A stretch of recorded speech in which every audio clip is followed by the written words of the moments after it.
Okay, hopefully that's not too bad. I don't know, the shadows in here are weird tonight. Hi! So, I have a couple videos to do tonight.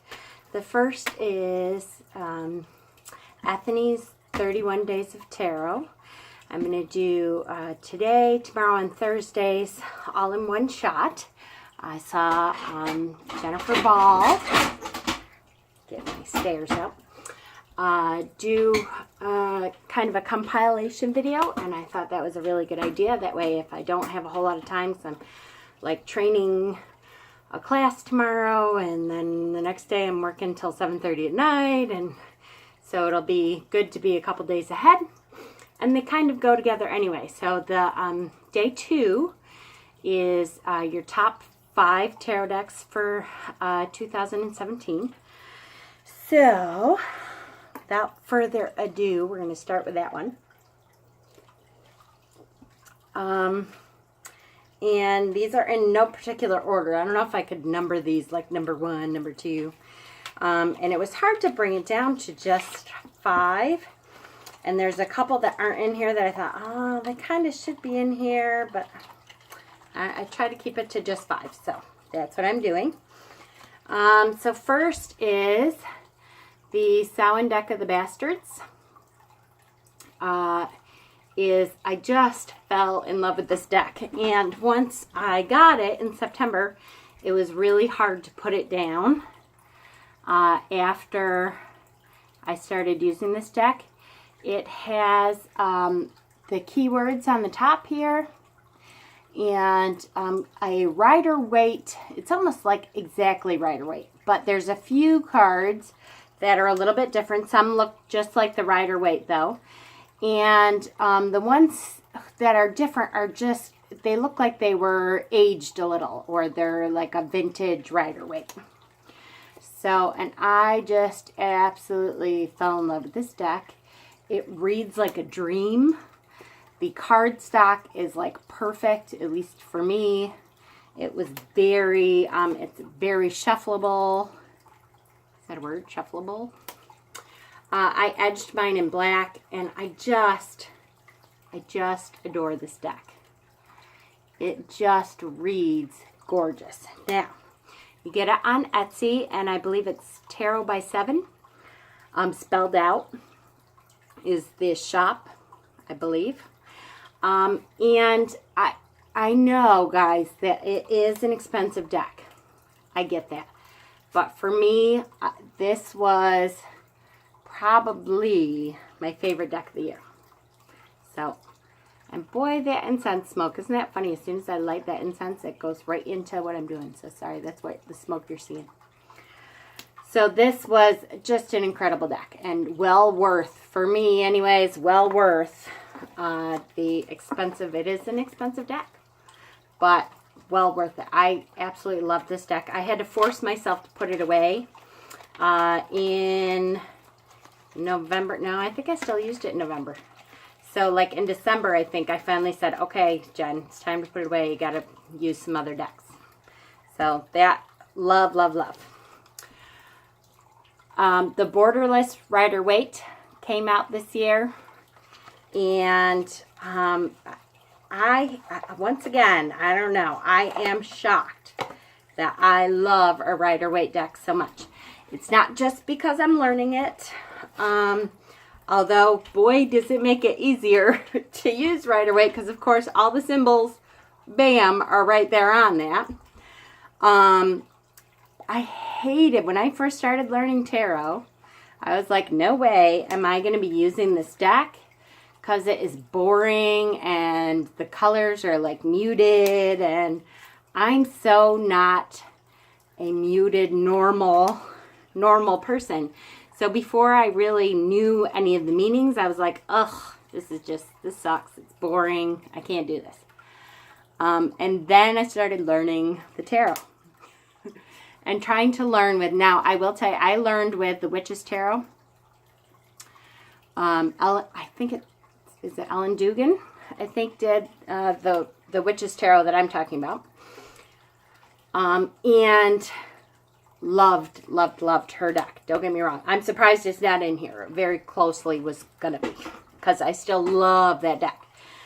But when I want really super clear readings, especially if I'm reading for other people, like if I read for people at work and stuff like that, boy, I pull this deck out and it is super clear, and the images are right out there. Love it. Love, love, love this deck. So that is the second of my 5 favorites. And I got that, when did it come out? I got it as soon as it came out. So September or October, it was later in the year, again, later in the year, and I absolutely adored it. Number 3 is Pagan Otherworlds. Can't help it. Again, another deck that is probably, some people would balk at the price of this deck. So worth it. I love, the cardstock is divine. This is the best cardstock. Although I have to say, Samhain Deck of the Bastards, that cardstock, I'm going to move this incense, sorry. That cardstock is extremely close to what Pagan Otherworlds is. It's like that linen stock, so it shuffles like a dream, but it's not too slidey around, like it doesn't have a whole lot of cards fly right out. And that's still going to come right in the middle. This incense, isn't that funny? Spiritually, just wants to be right in our way, guys. Sorry, move it again. Now I'm moving it behind. And if it comes in this time, then sorry. Apparently this incense wants to be with us. Anyways, the images on here, again, it's Rider-Waite based.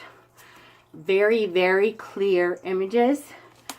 It is almost Pippish, but you see the background that you get from it gives me, anyway, enough information. Who I am a bad Pip reader, let me tell you. Pips, forget it. There's a couple, you know, like 3 of Swords, okay, I got that. 10 of Cups, got that. I'm a bad Pip reader, though. And this deck, I can get a lot of them. And it seems, it gives me enough that I'm like, oh yeah, now I remember what this means. Gorgeous, gorgeous, gorgeous, highly recommended deck. So that is the Pagan Otherworlds deck. That is number 3. And again, no particular order. I am not, you know, numbering these in favorite order or anything. It just happens to be the way they are laid out. Number 4 is Deborah Blake's Everyday Witch Tarot. God, I love this deck. As a witch, as a reader, it's wonderful for personal readings. I do use it in readings for other people once in a while. As long as it's like people that I know really well at work, who know me and know I'm a witch, and, you know, I don't know, either interested in it or think it's cute or whatever. I don't know if I would use this deck for clients, like if I had clients coming in off the street.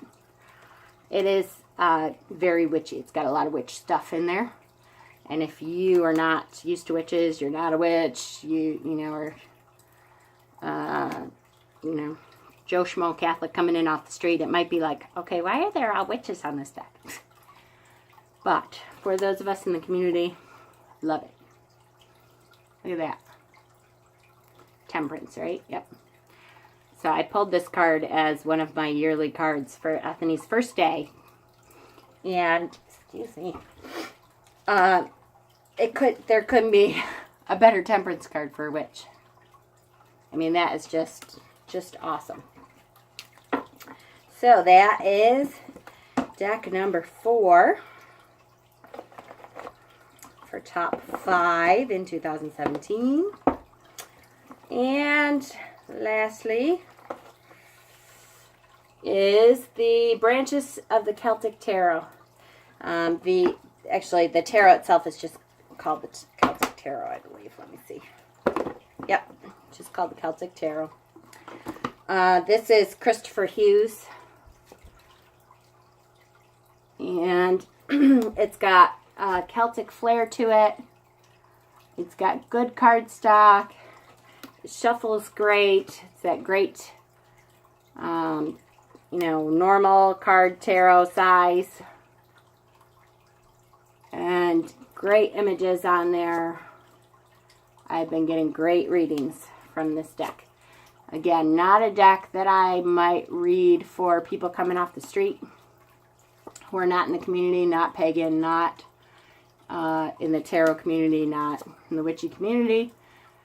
It's a little different, but for personal readings, love it. For you know, people who are in the know, love it. Love it, love it, love it. Yeah, Chariot card. Gorgeous. Okay, so there's top 5 tarot. So that was today's prompt. Tomorrow's is top 5 oracle.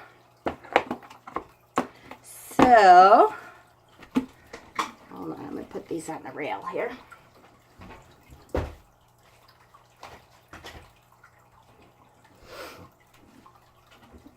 right, 1, 2, 3, 4, 5. Yes, okay. So, top 5 oracle decks for the year. And again, these are new, came out in 2017, or just new to you. So you didn't have to limit yourself to only 2017 released decks. So, okay. So number 1 for me, again, not in, this is my favorite, anything. I just picked out the 5 that I've been using the most, that I love the most this year. Earthly Souls and Spirits.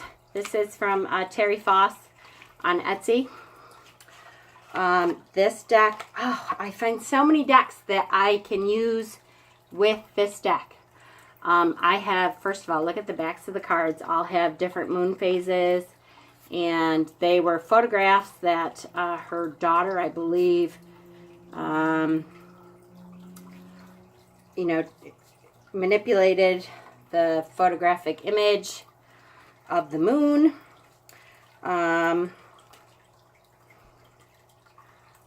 And I have been able to use this deck with so many different decks as a complement to clarify things. It has been wonderful. I have used it with, I believe, most of my top 5 there. It's great with the Borderless Rider-Waite. It's great with Celtic. It's great with the Everyday Witch. All 5 of those. It's great with all 5 of them. So I highly recommend it. The imagery is stunning. The message is clear. I think I may have looked at, she gives you a little 1-page front and back, I think it is, in the box there that's all folded up. I think I may have looked at that once when I first got the deck.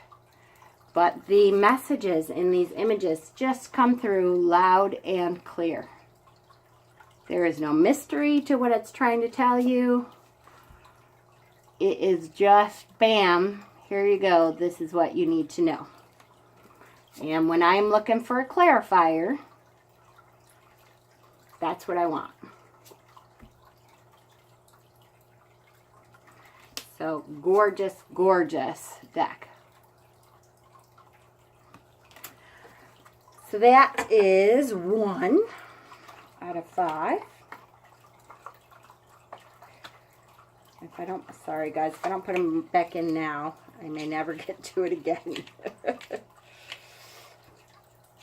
Okay, so number 2, this was one of the earliest I got, very early on, February maybe, something like that. From Inner Hue is the Connected and Free, the Alchemist's Oracle, Connected and Free. This is the same woman who does the Lumina Tarot, and I like the Lumina Tarot, and I'm sure once I learn the pips, I will like it even more. It's more of a pip deck though. It has a little bit of stuff on there, but not enough yet for me to really read really well with it. So, but the Oracle deck to me was very clear. The cardstock is gorgeous. It's not linen, but it's like this smooth, it's like baby's butt material. And it's very thick cardstock, so it doesn't bend a whole lot. I do not shuffle these like rifle shuffle though, so riffle shuffle, however you say it. But anyways, I adore the readings I get from this. Also, a very good clarifier with a lot of different decks. If I pull this out and bring it with me, 9 times out of 10, it works with whatever other deck I bring. Just gorgeous. Very clear readings. Look at that. That's one of my favorite cards of the deck. Just love it.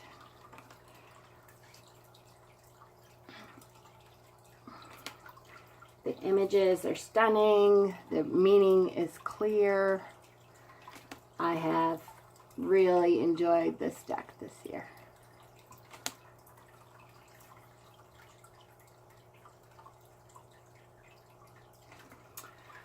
So that is, sorry about my shaking. That is number 2 for oracles. Number 3. It's funny that most of 3 out of the 5 of my oracles are kind of independent people. So number 3, the last of the independents here. My bag is falling apart apparently. Is the messenger cards from Sandra Coons. This was an Etsy also. The messenger cards on Etsy, Sandra Coons. These cards, the readings that I get from these cards. Now, I used these cards mostly for inner work, for shadow work, for inner readings. This is the back of the deck. They're square, so it's a little awkward maybe to shuffle, but it's funny, with oracle decks, I don't mind not rifle shuffling. It's okay for me to not do that, but these are, gosh, sorry, the glare is bad. These are very glossy. But the images are stunning. They are life-changing images. At least if you ask me, boy, several times I was moved to tears just by studying the image and figuring out what the universe was trying to tell me. I actually did journal work with these cards, and when I was done, like after I had pulled one card, I took it out of the deck so I would not pull that same card again, because I wanted to really work with all the different cards of the deck. I did not get all the way through the deck because after a little while I wanted to switch things up. But I plan on going back to this, especially in the wintertime. For me, is a lot of inner work. So it's a good time to pull out cards that really hit you in the face. And I adore this deck for that. Really stunningly gorgeous. Beautiful deck. Great readings. So that is number 3 for Oracle. Number 4 did come out this year was the Earth Wisdom Oracle. It's very Celtic feeling. Love this deck. It's a great deck. Goes really well with the Celtic Tarot. Look at, here's the back of the deck. Awesome. I got wonderful clarifying readings. I did readings alone with this deck. Just gorgeous images. Really great messages with this too.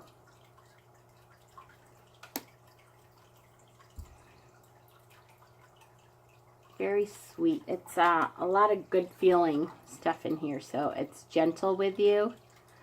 It's very feminine. I find the energy is very feminine energy. I loved working with this one.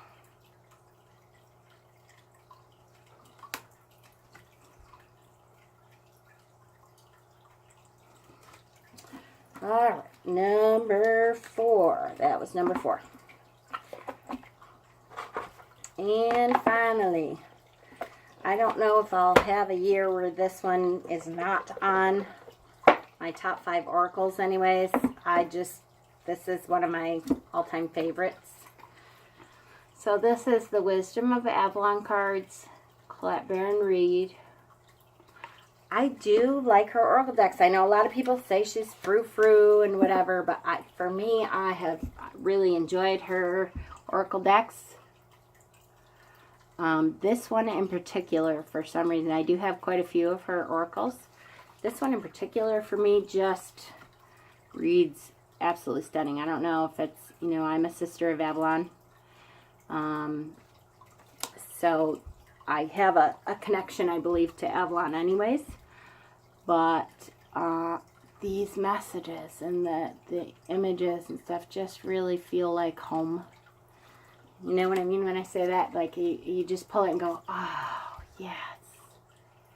That is just what I needed to hear.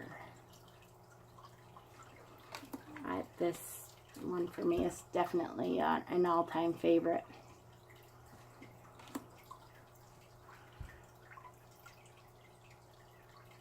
I could just do this forever because I love these, but I won't show anymore. They're all wonderful. So that is a definite for me. Love, love, love. So there is my top 5 oracles for 2017. The last category is tarot books. Top 5 tarot books. Now, did I get 5? Yes, I think I did. Let me put these over here so they are not in my way and I have a little more room. Maybe I don't throw things around quite so much. Okay. So, top 5 tarot books. Okay. I watched Jennifer Ball's video, and I'm totally with her. She talks about getting partly through a book and squirrel, and getting distracted by another book, or getting distracted by life, or whatever. And unfortunately, I usually end up not finishing an entire book either. Although I do find that the books that I find most helpful, I'll go back to several times a year. And eventually, I feel like I kind of retain most of the information. But just the Tarot Bible. I started out with this one. This is a great book when you are reading for other people. Like when I first started, I brought this everywhere I went, because when I was reading for coworkers and stuff, I could be like, okay, I think it's this, but let me take a quick peek. And you open it up, and it's a good size, and it gives you all the information that you need, so you can say to them, oh yes, I was right, or let me tweak that a little bit. That to me was a huge help when I'm still learning. It was great. So woo woo, Tarot Bible. The second one is Modern Tarot with Michelle T. I love this book. The way she writes, and I actually, have gotten quite a ways through this. But again, I pick it up and pull it out when I'm doing a study. Like right now, I'm doing a study on the wands. So this is one of the, I have like 4 or 5 books that I go to that I write notes from. This is one of them. I absolutely love, this is connecting with your higher self through the wisdom of the cards. Can be used with any deck. And the way that she writes is just great. She writes like she's sitting down for cuppa, on the weekends with you. And really makes it clear. And then she has, after each card, she has like a working with the Tower. So she gives you suggestions on how to really imbibe that energy or how to get through that energy. So this, working with the tower, lots of people might think you're crazy to willingly call the tower into your life. But if you need extreme and drastic change and cannot figure out how to get started, summon this energy into your sphere. Beware though, it's quite wild. Do not do this spell unless you're ready to deal with the consequences. Though the consequences of this spell are better in the long run than the consequences of sticking in your rut. But the tower will come for you eventually, so there is a little boost to not being taken by surprise. Take a piece of tissue paper, carefully drawn at the image of the tower, a building struck by lightning with people jumping from it. Bring lit candles into the bathroom, white, black, red, or yellow.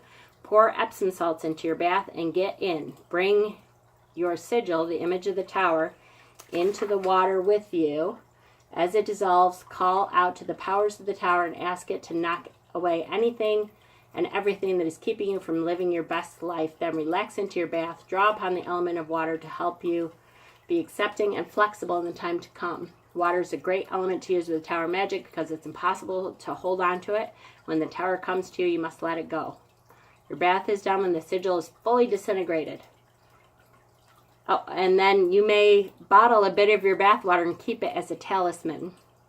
As you enter this new period of your life, it will remind you that you called this destruction and you possess the power to let it go.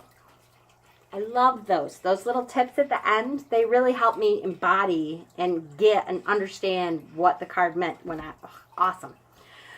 Okay, number 3 is this incredible beauty, Holistic Tarot by Bennabelle Wen. I, again, love this book.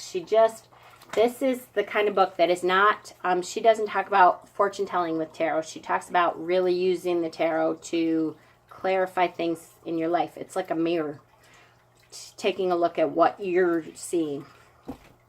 Love, love, love. So recommend this book. I love this book. Secrets of the Waite-Smith Tarot. I am loving this book. I am going through this slowly like a good wine. It talks about all this cool stuff, like what Pamela was doing, where she was. It has images, like actual photographs of where she did the artwork, and it talks about where she could have gotten some of the images, and it really deepens your understanding of what she was thinking of when she did the artwork, which for me has really deepened the understanding of a lot of the images, a lot of the symbolism. Love it. So how many is that? This is 4. And 5 is Liz Dean, The Ultimate Guide to the Tarot. This book is the symbols. I call it my symbols book. When I'm like, shoot, she's wearing a red dress and that means something. What does that mean? I come here because it gives me all that. This is what this symbol means. This is what this symbol means. And then it also gives you some astrological meanings, the tree of life meaning, all that, what the numbers, numerology meaning is. So I'm loving this book too. This is really big for me when I'm doing my research projects. Awesome, awesome, awesome book. And just an honorable mention, because I haven't really started too much, a little bit. See, I have a little feather bookmark in there. But Tom Benjamin's book, this is how I'm going to transition into the pips after I'm done with my Wands study. So, and I have heard just incredible things about Tom Benjamin's book. So, I hope you have too. Yay, I kept under 30 minutes. I'm so excited. I'm really glad to be doing the 31 Days of Tarot with everyone. It seems like everybody is doing it, and I'm going to go with the flow for once and do what everybody else is doing. So I hope everyone is having a great night, and I have one more video I'm going to try to fit in. We'll see tonight. I don't know, my hubby is quit smoking and wants to hang out and spend some time, so we'll see. But I love you, and we'll see you definitely on Friday, if not before that.